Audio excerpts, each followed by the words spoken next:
제가 찬양을 굉장히 좋아하는데 요즘에 가장 많이 불렀던 찬양은 이 찬양이었습니다. 이 세상 험하고 나 비록 약하나 늘 기도 힘쓰면 큰 권능 얻겠네. 이 찬양이 계속해서 제 머릿속에 맴돌았습니다. 그리고 사실은 이 찬양은 오래전부터 제가 좋아했는데 그 이유는 제가 예전에 굉장히 지쳤을 때 그때 경험이 있었기 때문입니다. 제가 그날 밤에 굉장히 지쳤을 때 찬양을 틀어놓고 혼자 제 방에 앉아 있었는데 갑자기 이 찬양이 들려왔습니다. 그리고 그때 제가 영어 가사로 듣고 있었는데 영어 가사는 또 한글 가사와는 또 다른 은혜가 있었습니다. 그래서 제가 그 가사를 그대로 번역하면 이렇습니다. 구세주께서 말씀하십니다. 너의 힘은 정말 작단다. 연약한 아이야, 깨어서 기도해야 된다. 내 안에서 너의 모든 것을 찾으라. 이 찬양 가사를 들으면서 내가 필요한 것이 다 여기 있구나. 내 삶에 필요한 모든 것이 다 여기 있다는 것을 깨닫게 됐습니다. 그리고서는 그때 다시 일어날 수 있는 힘을 얻었습니다. 여러분, 우리가 살다 보면 연약함을 느끼는 것도 당연하고 죄 때문에 넘어질 때도 있는 겁니다. 우리가 살다 보면 믿음 가지고 기도하면 모든 것을 이길 수 있습니다. 다 할 수 있습니다. 라고 저 말씀드리고 싶은데 그렇지 않을 때도 많습니다. 믿음 가지고 기도해도 우리가 죄를 짓게 되고 우리가 구원받은 다음에서도 우리의 욕심 때문에 우리의 정욕 때문에 여러 가지 죄를 짓고 무너지는 것이 우리의 솔직한 모습입니다. 우리는 너무나도 작은 죄 때문에도 쉽게 무너지는 사람들이고 지금까지 이리저리 잘 이겼다고 생각을 했는데 한순간에 방심해서 순식간에 무너지는 것이 우리의 모습입니다. 우리 너무 작습니다. 우리 굉장히 연약한 사람들입니다. 언제든지 죄에 무너질 수 있는 사람들입니다. 그래서 여러분, 우리가 죄에 무너지지 않는 것이 중요하지만 죄에 무너진 다음에를 기억하는 것이 훨씬 중요합니다. 여러분, 죄에 무너지셨다면 내 연약함을 체험하게 됐다면 이 찬양 가사를 기억하셨으면 좋겠습니다. 너의 힘은 정말로 작단다. 연약한 아이야, 깨어서 기도해야 된다. 내 안에서 너의 모든 것을 찾으라. 우리가 힘이 약합니다. 그래서 우리 다시 일어나면 되는 겁니다. 그때 하나님의 능력, 예수 그리스도의 능력 의지하면 우리 예수님 안에서 우리가 필요한 위로를 체험할 수가 있는 것이고 다시 일어날 수 있는 힘도 얻는 겁니다. 그 사실을 기억했을 때 우리가 3절의 가사를 보면서 기뻐하며 찬양할 수가 있는데요. 3절의 가사가 이렇습니다. 내 마음이 약하여 늘 넘어지오니 주 예수 힘주사 굳세게 하소서. 여러분, 우리가 늘 넘어지는 사람이지만 언제라도 작은 죄 앞에서 무너지지만 내가 무너진 다음에 예수의 능력에 의지해서 이 찬양 가사를 반드시 고백하셔야만 됩니다. 내 마음이 약하여 늘 넘어지오니 주 예수 힘주사 굳세게 하소서. 여러분, 여기에서 무너졌을 때 그때 예수의 능력을 기억하시고 주 예수 힘주사 굳세게 하소서. 예수님은 우리가 무너졌다고 너 왜 그렇게 사냐고, 너 왜 그거밖에 안 되냐고 그렇게 손가락질하면서 비난하시는 분이 아닙니다. 우리가 넘어진 다음에 예수님께 손을 내밀면 주 예수 힘주사 굳세게 하셔서 우리가 계속해서 다시 일어나게 하시고 다시 넘어졌다가 일어나고 또 다시 넘어졌다가 일어나고 이런 시간을 조금씩 체험하면서 우리가 나도 모르게 조금씩 영적으로 성장하게 되고 나도 모르게 하나님 안에서 더욱더 단단하게 되고 그러다가 보면 다른 사람들을 세울 수 있는 곳까지 가게 된다는 겁니다. 여러분, 그래서 넘어지실 때마다 예수 그리스도의 능력에 힘입어서 다시 일어나시길 바랍니다. 그리고 내가 넘어질 때마다 다시 일어나는 것을 보면서 우리가 무엇을 반드시 깨달아야 되냐면 내가 사는 것 하나님의 은혜밖에 없다는 것을 기억하셔야만 되는 겁니다. 내가 넘어졌을 때 날 버리지 않는 분도 하나님이시고 내가 너무 사랑받을 존재가 아닌데도 불구하고 나를 끝까지 사랑해 주시는 것, 그거 하나님의 은혜 때문입니다. 내가 노력해서가 아닙니다. 은혜가 많으신 하나님은 나를 버리지 않고 나를 다시 시작하게 해주시는 겁니다. 이것이 우리가 매일매일 살면서 깨달아야 되는 것이고 우리 입에서 절대로 떠나게 해서는 안 되는 겁니다. 그리고 그것이 저의 간증이기도 합니다. 저는 이 자리에 제가 서 있는 것을 너무나도 잘 알고 있습니다. 제가 여기서 설 수 있는 이유는 은혜밖에 없습니다. 저도 정말 보면 변화하기 싫어했던 사람이었습니다. 무엇이 정답인지를 알면서도 내가 하고 있는 게 나를 힘들게 하고 나를 지치게 만들고 이거 정답 아닌 줄 알면서도 저 그거 고치고 싶어 하지 않아서 고집 부리면서 계속해서 나에게 해가 된다 할지라도 그 길을 걸어갔던 사람이 바로 저였습니다. 바꾸고 싶어 하지 않았습니다. 그런데 하나님께서 저를 선택하시고 저를 조금씩 변화시켜 주시고 제가 새로운 삶을 살 수 있도록 하면서 저의 삶을 통해서 간증하게 해주신 게 이게 놀라운 은혜 아닙니까? 그래서 저는 계속 고맙습니다. 저 기도할 때마다 그냥 하나님 감사합니다. 감사합니다밖에 할 수가 없습니다. 그래서 제가 이 감사하다는 찬양을 하면서 제가 기억하게 되는 것은 이 찬양의 4절 가사인데요. 4절 가사 이렇게 되어 있습니다. 죄사함 받은 후 새 사람 되어서 주 앞에 서는 날 늘 찬송하겠네. 이게 저 같은 사람도 용서해 주셨을 뿐만 아니라 새 사람으로 만들어 주시고 그 다음에 저 무조건 일 시키고 힘들게 하는 게 아니라 제 마음에 기쁜 찬송이 가득하게 하는 것이 그것이 놀라운 은혜인 겁니다. 여러분도 하나님의 은혜를 체험하시기 바랍니다. 내가 단순히 하나님 힘듭니다. 하나님 너무 어렵습니다. 그때 우리가 구해야 될 것은 하나님의 은혜. 하나님 나를 또다시 살게 해주신다. 지금까지 나를 살게 해주신 하나님의 은혜가 오늘도 나와 함께 하실 것이고 미래도 나와 함께 하실 것이다. 비록 내가 넘어질 때마다 내 주변 사람들은 나를 비난했고 나를 떠나갔고 나에게 실망했다고 하면서 나를 원망했지만 너 왜 그거밖에 못했냐고 화를 냈지만 하나님은 그러지 않으셨고 다시 할 수 있다. 다시 시작하자. 그 마음으로 우리 다시 시작해 주시는 분이 하나님이시고 그것이 은혜인 겁니다. 그래서 여러분 하나님의 은혜만을 생각하셔서 다시 일어나시기 바랍니다.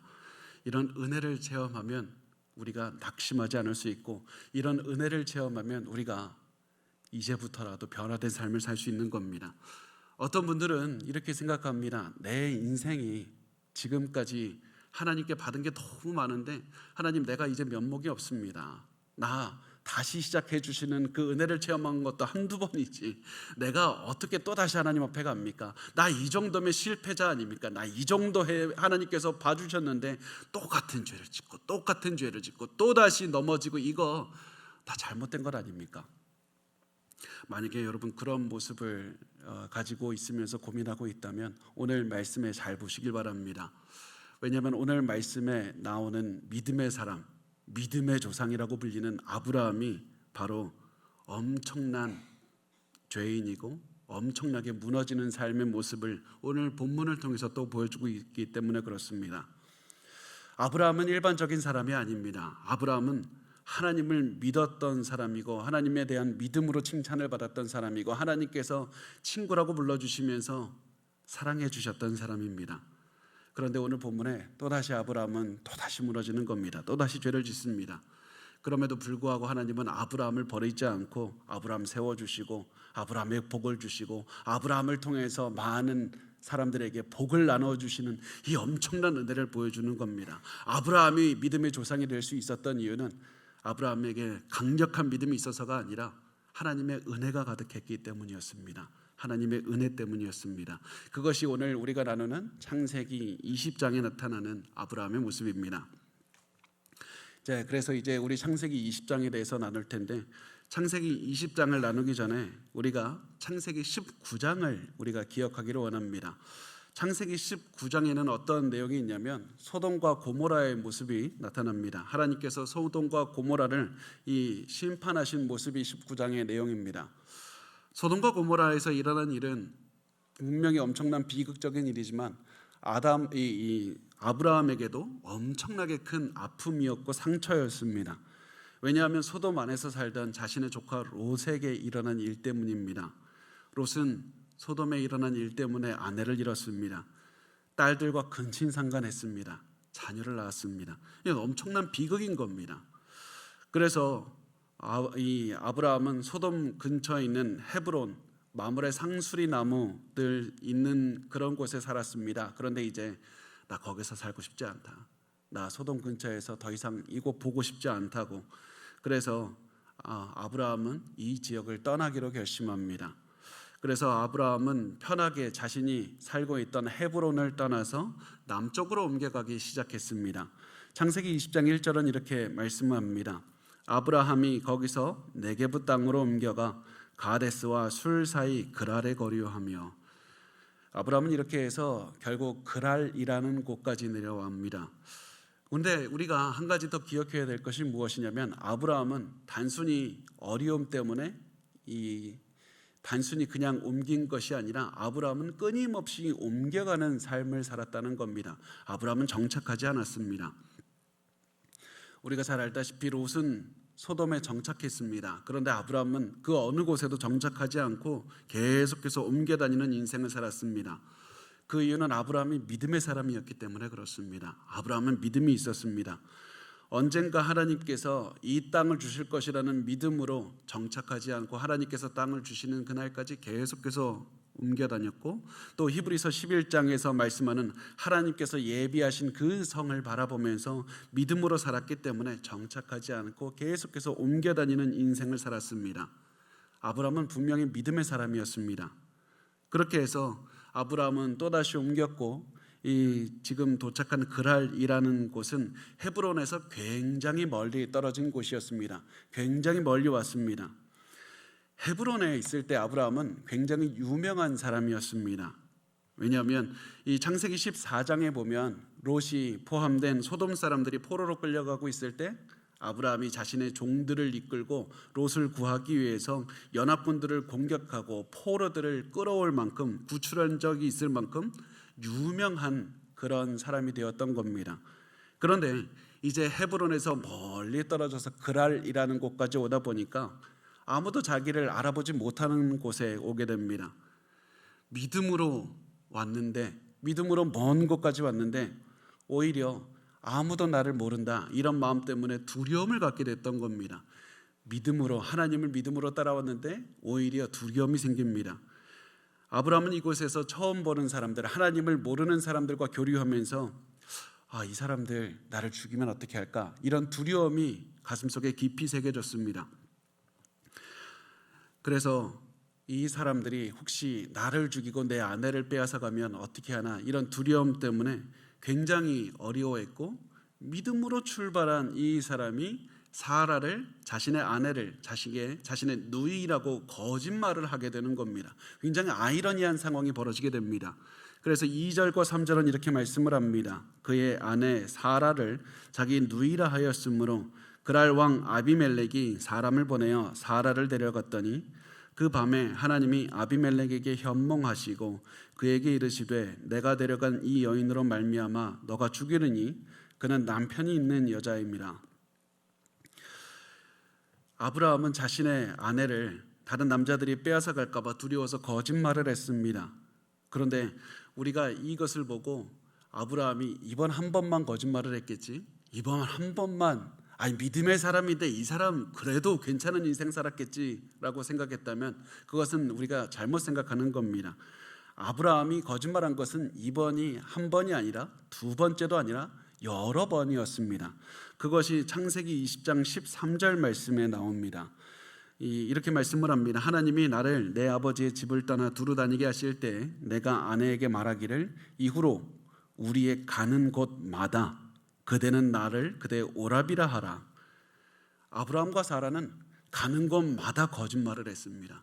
가는 곳마다 살기 위해서, 죽고 싶지 않으니까, 두려워서, 사람들에게서 살아남기 위해서 계속해서 거짓말하면서 살았습니다. 이것이 놀라운 점입니다. 아브라함은 믿음으로 살았는데 두려움을 가지고 거짓말을 하는 인생을 살았습니다. 이것을 보면서 많은 분들이 이해하지 못합니다. 어떻게 믿음으로 살아가는 사람이 두려워하면서 거짓말을 할 수 있습니까? 그런데 우리 삶을 보면 우리도 그렇게 삽니다. 믿음으로 산다고 하면서 동시에 죄도 짓는 인생을 삽니다. 우리가 100% 믿음 있는 모습을 완벽하게 살아내는 것이 아니라 내가 믿음의 삶을 살 때 나 이 정도면 됐지 않는가? 나 믿음으로 이 정도 왔는데 여기에서 환난을 겪으니까 이 정도면 하나님 뜻대로 하는 것보다는 내 방식대로 하는 게 옳다. 그런 마음으로 살아갈 때가 너무나도 많습니다. 우리는 100% 믿음으로 완벽한 인생을 살지 않고 믿음과 불მ믿음, 신앙과 불신앙이 섞여 사는 그런 인생을 살아가는 겁니다. 그것이 아브라함이 살았던 인생이었습니다. 아브라함도 신앙과 불신앙이 합쳐진 인생을 살았습니다. 그런데 아브라함이 이렇게 살면서도 자기가 잘 산다고 생각을 했었습니다. 나 이 정도면 하나님의 말씀을 어기고 거짓말했지만 나 그래도 잘 산다고 생각을 했을 겁니다. 왜냐하면 이렇게 해서 많은 이득을 얻었기 때문입니다. 이렇게 해서 많은 이득을 얻었습니다. 사람들은 사라를 자신의 여동생으로 알았고 자기가 죽지 않을 수 있었습니다. 사라 때문에 자신이 공격받지 않을 수도 있었고, 또 사람들은 사라와 결혼하기 위해서 아브라함을 찾아와서 잘 대해줬을 수도 있습니다. 선물을 주셨을 수도 있습니다.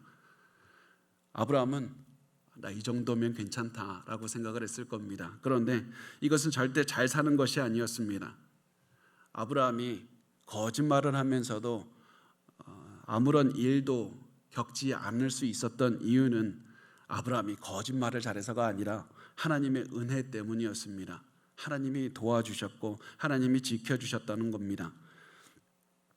우리도 세상 살다 보면 거짓말할 때 있지 않습니까? 이 정도 내가 했으면 됐죠. 나머지는 내가 좀 하나님을 믿지 못하고 좀 세상과 타협하면서 살면 안 됩니까? 그 다음에 그렇게 살 때 사람들이 인정해주고 내가 이득을 보면 나 잘 산다라고 생각하는 것이 우리의 마음입니다. 그런데 우리가 반드시 기억해야 될 것은, 우리가 죄를 지어도 아무런 문제도 일어나지 않는 이유가 무엇이냐? 내가 똑똑해서가 아니라, 내가 거짓말을 잘했기 때문이 아니라 하나님의 은혜 때문이라는 겁니다.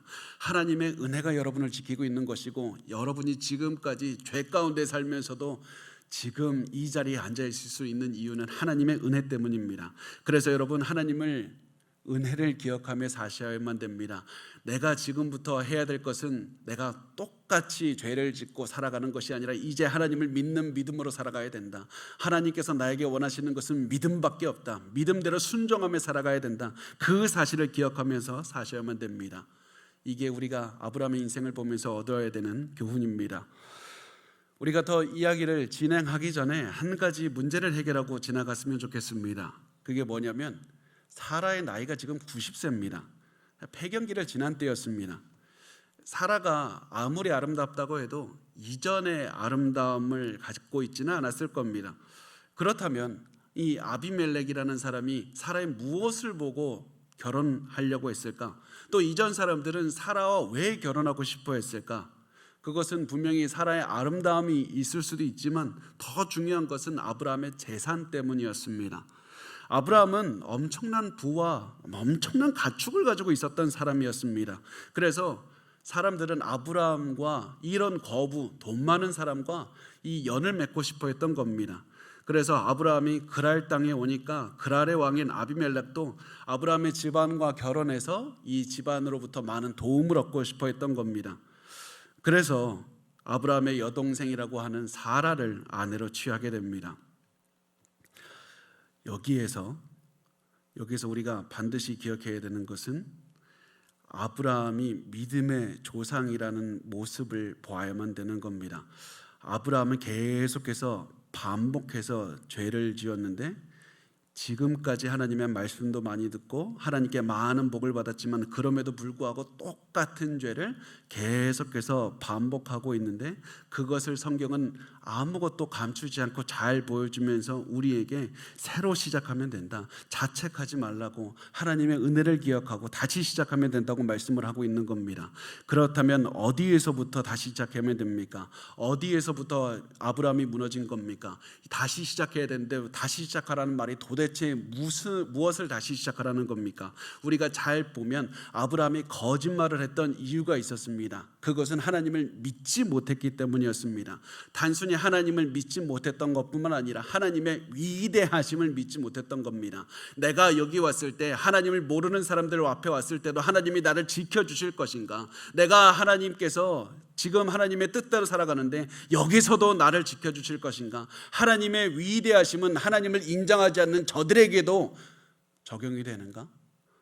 하나님의 위대하심을 믿지 못했기 때문에 아브라함은 거짓말을 했던 것이고, 우리도 죄를 짓는 이유, 거짓말을 하는 이유, 세상과 타협하는 이유는 하나님의 위대하심을 믿지 못하기 때문에 그렇습니다. 세상을 두려워하는 이유는 하나님을 위대하심을 믿지 못하기 때문에 그렇습니다.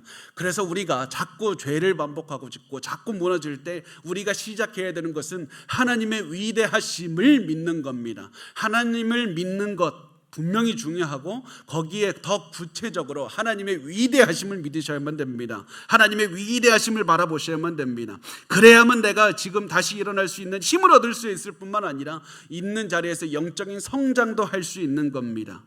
내가 할 수 있는 만큼 최대한 하나님을 높여야만 됩니다. 하나님이 얼마나 위대하신지 생각하셔야만 되고 하나님의 위대하심을 찬양하셔야만 됩니다. 그래서 내가 아침에 내 문제에 대해서 기도하기 전에 가장 먼저 해야 되는 것은 하나님의 위대하심을 바라보시고 찬양하시고 기도하셔야만 됩니다. 하나님이 얼마나 강력하신 분인지 생각하시고 하나님이 얼마나 높으신 분인지 묵상하는 것으로 시작해야만 됩니다. 문제를 먼저 볼 것이 아니라 위대하신 하나님을 먼저 보셔야만 됩니다. 제임스 보이스 목사님이라는 분이 계신데 이 분은 자신의 이 책에서 시소 원칙이란 시소 원리 그렇게 번역할 수 있는 이런 말씀을 하셨습니다. 시소 그래서 뭐냐면 우리가 하나님을 높이면 당연히 우리는 하나님 앞에 겸손하게 되고 하나님을 믿고 의지하게 된다는 겁니다. 그런데 우리가 하나님을 높이질 않으면 내가 올라가서 내가 교만하게 되고 내 뜻대로 살게 된다는 겁니다. 그래서 내가 잘못되는 겁니다. 그래서 우리가 항상 기억해야 되는 건 어디를 가든지 무엇을 하든지 하나님을 높이셔야만 됩니다. 하나님을 높이지 않으면 지금 내가 높아져 있는 겁니다. 하나님을 높이지 않으면 내가 죄를 짓고 하나님에 대한 불신앙을 가지고 잘못된 인생 살아가는 겁니다. 하나님을 높이셔야만 됩니다. 이때 문제를 해결할 수 있는 방법을 찾을 수가 있습니다. 하나님을 어떻게 해서든지 높이셔야만 됩니다. 하나님은 아브라함에게도 이 사실을 알려주기를 원하셨습니다. 아브라함아, 너가 높아져서 너의 거짓말로는 아무런 문제도 해결할 수 없다. 그것이 잘 드러나는 것이 아브라함이 사라를 빼앗겼을 때였습니다. 아브라함과 사라는 거짓말을 해서 사라가 누이라고 거짓말하면 문제 해결할 수 있을 줄 알았습니다. 그런데 문제는 더욱더 복잡해졌습니다. 아비멜렉이 사라를 데리고 가서 더 이상 문제를 해결할 수가 없게 되었습니다. 그때 하나님께서 사라를 구출해 주시면서 문제를 해결하신 것, 그것은 사라와 아브라함의 거짓말이 아니라 하나님의 능력이었고 하나님의 위대하심이었습니다. 그것을 하나님께서는 아브라함에게 보기를 원하셨던 겁니다.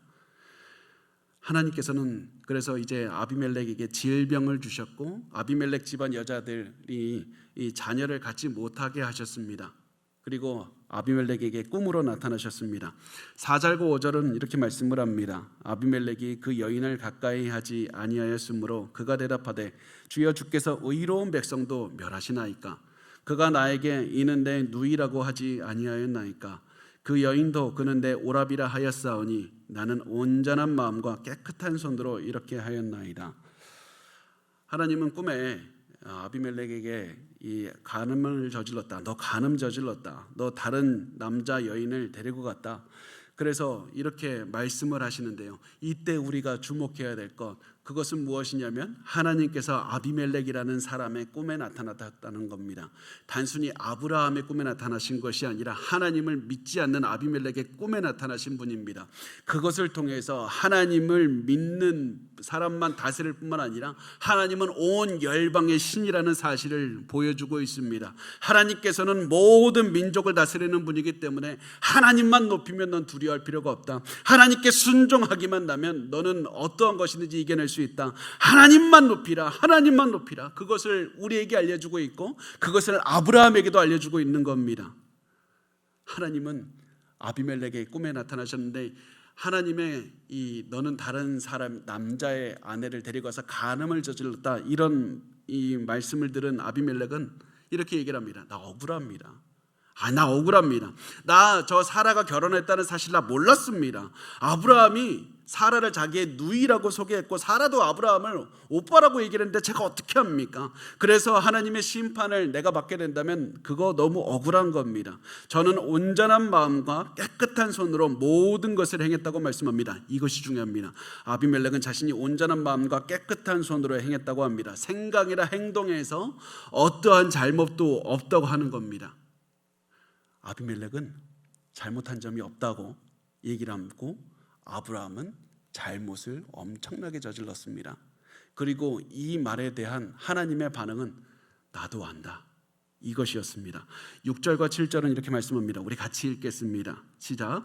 하나님이 꿈에 또 그에게 이르시되 내가 온전한 마음으로 이렇게 한 줄을 나도 알았으므로 너를 막아 내가 범죄하지 아니하게 하였나니 여인에게 가까이 하지 못하게 함이 이 때문이니라. 이제 그 사람의 아내를 돌려보내라. 그는 선지자라. 그가 너를 위하여 기도하리니 너가 살려니와 너가 돌려보내지 아니하면 너와 내게 속한 자가 다 반드시 죽을 줄을 알지니라. 아멘. 하나님도 아비멜렉에게 너 잘못 없는 건 나도 안다. 그래서 사라를 범하는 죄를 범치 못하도록 죄를 짓지 않게 내가 막아준 것이다, 이렇게 말씀을 합니다. 그리고서는 아비멜렉에게 너가 살 수 있는 방법이 무엇인지 이렇게 알려주십니다. 그리고 여기에서 아비멜렉과 아브라함의 대비가 일어나는 겁니다. 아비멜렉의 이야기를 길게 씀을 통해서 이 하나님께서 성경에 알려주고 있는 것은 아브라함이 완벽한 인생을 살지 못했다는 겁니다. 오히려 아비멜렉 우상을 숭배하는 사람이 훨씬 더 잘 살고 있는 겁니다. 이 아비멜렉은 나 의롭게 살았습니다 이러면서 자신의 억울함을 증명했고 하나님께서 너 잘못 이곳에 대해서 잘못 없는 거 알고 있다고 인정해 주신 겁니다. 아비멜렉은 사라와 관계도 맺지 않았고 아비멜렉은 진실을 말했습니다. 그래서 하나님께서는 아비멜렉을 인정해 주셨다는 겁니다. 그런데 아브라함은 죄가 가득했습니다. 거짓말을 했습니다. 오히려 아브라함 때문에 죄 없는 사람이 처벌을 받을 수 있는 상황까지 놓이게 되었던 겁니다. 그래서 이것을 통해서 하나님께서는 왜 우상 숭배하는 이 아비멜렉을 구원하지 않고 왜 이렇게 죄를 저지르는 이렇게 모자란 아브라함을 구원하셨을까? 왜 그 인생을 보면 이렇게 완벽하지 못하고 때로는 죄도 저지르는 이런 사람을 왜 구원하셨을까? 그 질문을 우리가 하게 된다는 사실입니다. 왜 아브라함을 구원하셨습니까? 아브라함이 잘 믿어서 그렇습니까? 항상 믿음이 뛰어나서 그렇습니까? 그렇지 않고 아브라함은 구원받은 이유가 은혜 때문이라는 겁니다. 하나님의 은혜로 아브라함은 또다시 용서받고 또다시 구원받은 삶을 살게 되는 겁니다. 이것이 하나님께서 아브라함에게 알려주시는 교훈이었습니다. 너 잘 살아서 너 위대해서 너가 아무런 흠도 없어서 내가 구원한 것이 아니다. 때론 너 다른 사람보다 못 산다. 그럼에도 불구하고 하나님의 은혜를 기억하라. 은혜를 기억하라. 너는 하나님의 은혜로 구원받았다. 그렇게 말씀을 해주시는 것이고 그것이 여러분에게 주시는 겁니다. 여러분 죄를 저질렀다고 자책하지 마십시오. 여러분이 인생을 살면서 큰 잘못을 했다고 해서 그것을 가슴에 품고 이것이 내 상처라고 하면서 그 상처 때문에 평생을 눌려 살 필요 없습니다. 하나님께서는 이미 용서하시고 하나님께서는 여러분의 잘못한 것 때문에 그것을 기억하고 여러분을 처벌하는 분이 아니라 하나님의 은혜로 다 덮어주시는 분입니다. 그래서 하나님의 은혜를 기억하시고 은혜 받은 인생을 사시길 바랍니다. 하나님께서 아비멜렉에게 이렇게 말씀하면서 이제 사라를 남편 아브라함에게 돌려보내라고 말씀합니다. 그렇지 않으면 너 죽게 될 것이다. 그리고 아브라함이 아비멜렉을 위해서 기도하면 아비멜렉 너 살 수 있다고 말씀하십니다. 그리고 정말 놀라운 말씀을 하시는데 아브라함이 선지자라는 말씀을 덧붙이셨습니다. 성경에 선지자라는 표현이 처음 나오는 장면이 여기입니다. 하나님께서는 아브라함이 죄를 져서 거짓말해서 남을 죄짓게 만들 뻔한 이 아브라함에게 이 사람이 선지자다. 놀라운 것 아닙니까? 선지자의 이 본문에서 제시되는 선지자의 기본 의무가 무엇이냐면 죄인들을 위해서 기도하는 겁니다. 죄인인 아브라함에게 선지자의 임무를 주셔서 다른 사람들을 위해서 기도하게 해주셨고 그 기도를 통해서 다른 사람들을 고쳐주셨던 겁니다. 하나님께서는 이 아브라함이 너는 선지자다. 너 죄 가운데 빠져 있지만 그럼에도 불구하고 나는 너를 거기서 포기하지 않고 너에게 선지자의 역할을 맡긴다. 너는 다른 사람들을 위해서 기도해야 된다. 너는 죄 가운데서 무너져 있을 인생이 아니라 반드시 일어나서 다른 사람들을 위해서 기도하며 그 사람들에게 복을 나눠주는 인생을 살아야 된다. 너는 일어나야 된다. 너는 죄에 무너져 있으면 안 된다. 이 사실을 아브라함은 선지자라는 말씀을 통해서 보여주고 있는 겁니다. 그리고 이 말씀을 들은 아비멜렉은 이제 하나님 말씀대로 행하기 시작합니다. 8절에서 10절 말씀에 이렇게 써 있습니다. 아비멜렉이 그날 아침에 일찍이 일어나 모든 종들을 불러 그 모든 일을 말하여 들려주니 그들이 심히 두려워하였더라. 아비멜렉이 아브라함을 불러서 그에게 이르되 너가 어찌하여 우리에게 이렇게 하느냐? 내가 무슨 죄를 너에게 범하였기에 너가 나와 내 나라가 큰 죄에 빠질 뻔하게 하였느냐?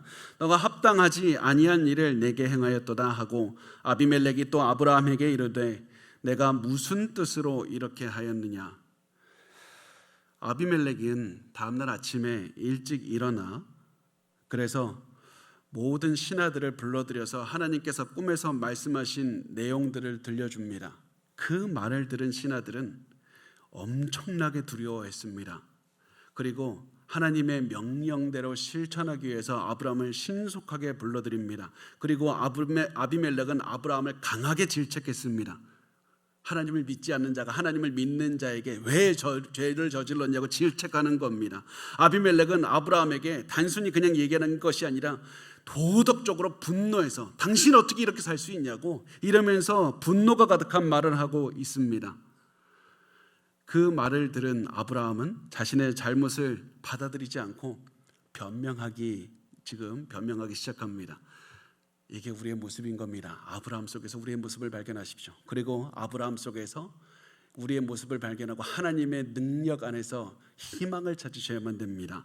아브라함은 이렇게 말을 합니다. 11절에서 13절 말씀에 이렇게 말씀합니다. 아브라함이 이르되 이곳에서는 하나님을 두려워함이 없으니 내 아내로 말미암아 사람들이 나를 죽일까 생각하였으며 또 그는 정말로 나의 이복 누이로서 내 아내가 되었음이니라. 하나님이 나를 내 아버지의 집을 떠나 두루 다니게 하실 때에 내가 아내에게 말하기를 이후로 우리의 가는 곳마다 그대는 나를 그대의 오라비라 하라. 이것이 그대가 내게 베풀 은혜라 하였었노라. 여기에서 우리가 주목해야 될 말이 있습니다. 그것은 아브라함이 한 말, 가장 먼저 한 말이 무엇이었냐면 이곳 사람들은 하나님을 두려워하지 않는다. 이곳에서는 하나님을 두려움이 없으니 이곳 사람들은 하나님을 두려워하지 않는다는 겁니다. 그래서 사람들이 나를 죽일까 봐 내가 가는 곳마다 아내를 누이라고 거짓말했고 하나님의 뜻대로 살아갈 수가 없었다는 겁니다. 그런데 이게 아브라함의 착각이었습니다. 아브라함 엄청난 착각을 했습니다. 우리가 앞에서 보았듯이 어떤 말씀을 하냐면 8절 말씀에 아비멜렉이 그날 아침 일찍 일어나 모든 종들을 불러 그 모든 일을 말하여 들려주니 그들이 심히 두려워하였더라. 이곳 사람들은 하나님을 두려워했습니다. 아브라함은 세상에서 자기 혼자 하나님을 두려워한다고 착각했던 겁니다. 내가 모든 상황을 다 안다고 교만에 빠졌던 겁니다. 하나님의 말씀대로 살아갔다가 나 죽는 거라고, 사람들 다 하나님 무시하고 사는데 나만 하나님 믿고 있다고, 여기에서는 하나님이 높임을 받지 않는다고 그렇게 하나님을 두려워하지 않고 교만에 빠져서 살았던 겁니다. 그런데 하나님께서는 아브라함에게 너 그거 오해하는 것이다.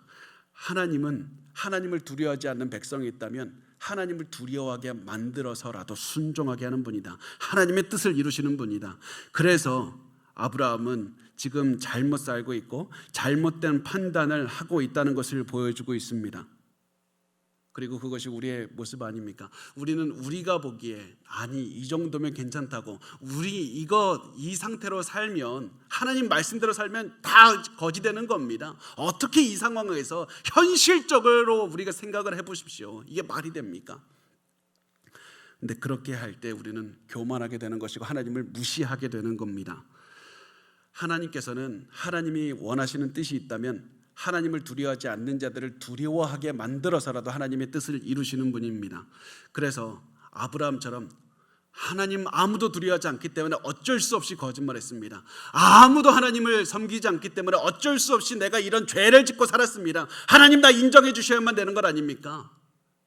그런 모습도 하나님께서 보시면서 불쌍하게 여겨주실 수밖에 없는 것이고, 우리가 만약에 아브라함처럼 우리가 죄를 짓고 살아간다면, 아브라함과 같은 마음이 있다면, 이때 우리가 생각해야 될 것은 하나님 은혜를 베풀어 주시고 내가 이제부터 하나님을 높이면서 살게 하소서. 내가 높아져 있었습니다. 내가 높아져서 하나님을 낮추고 살았습니다. 하나님을 높여 달라고 기도하셔야만 됩니다.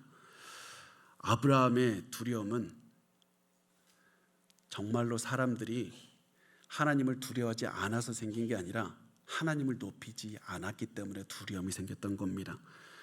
여러분, 하나님을 높이셔야만 됩니다. 하나님을 높이셔야만 됩니다. 여러분의 현실 인식은 내가 아무리 객관적으로 보고 있다고 생각한다 할지라도 여러분의 현실 인식은 절대 객관적이지 않습니다.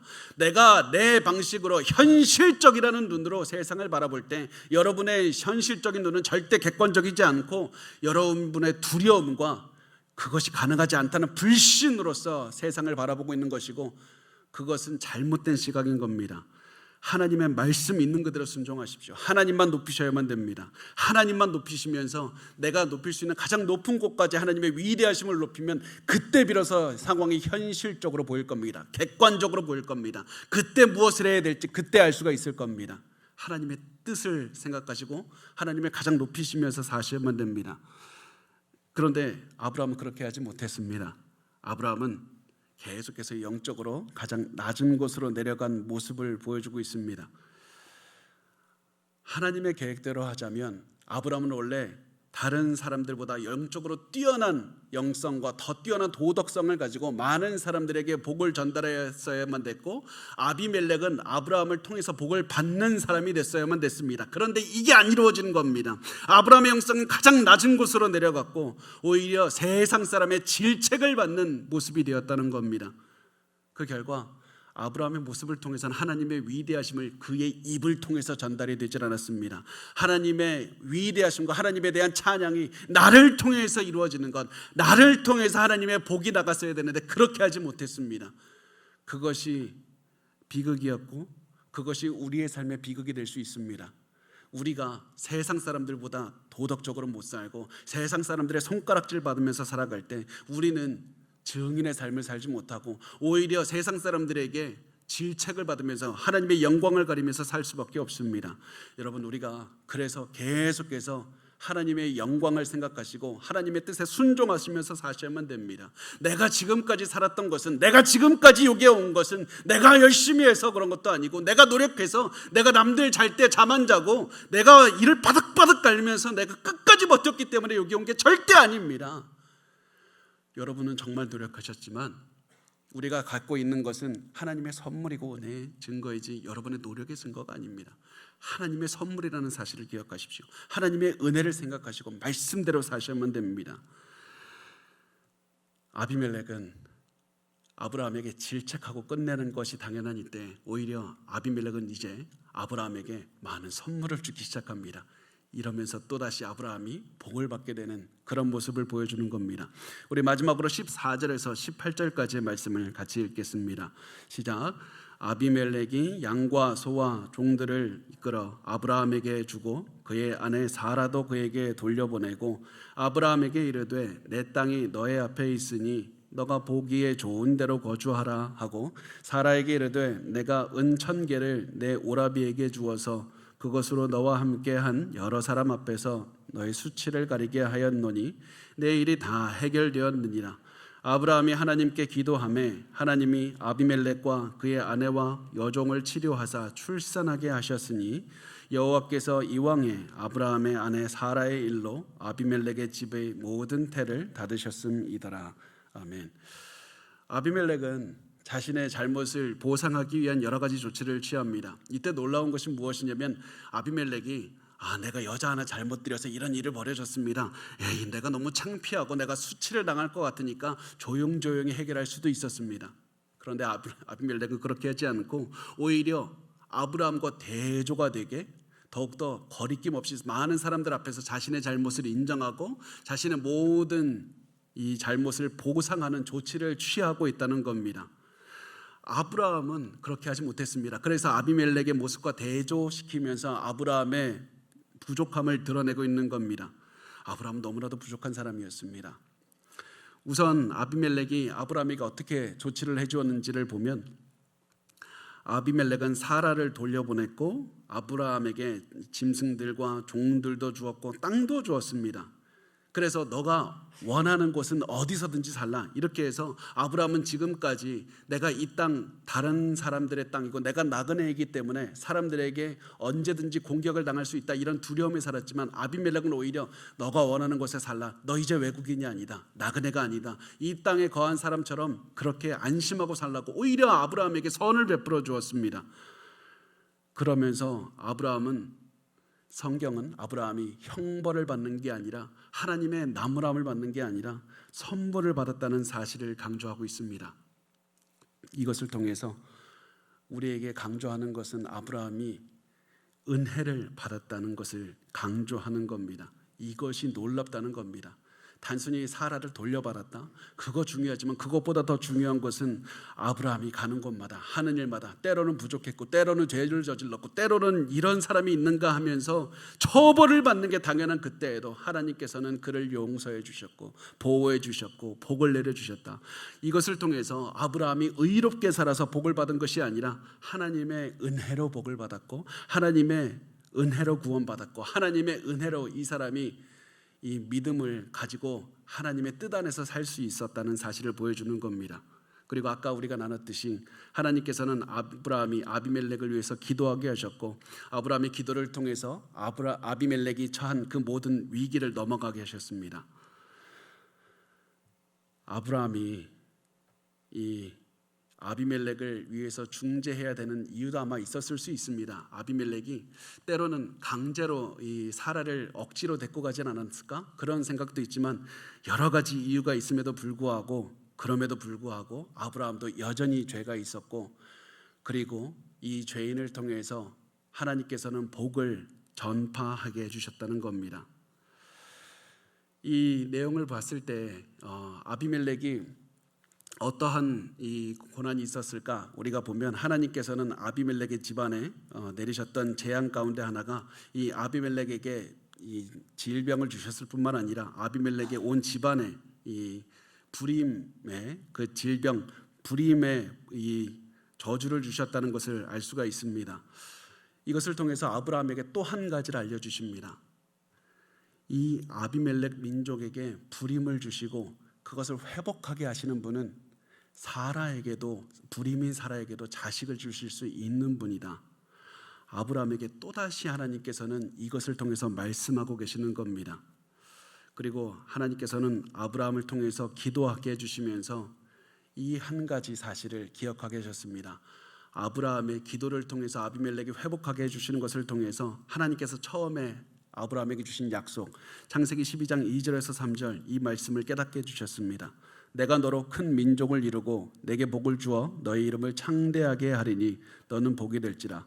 너를 축복하는 자에게는 내가 복을 내리고 너를 저주하는 자에게는 내가 저주하리니 땅의 모든 족속에 너로 말미암아 복을 얻을 것이라 하신지라.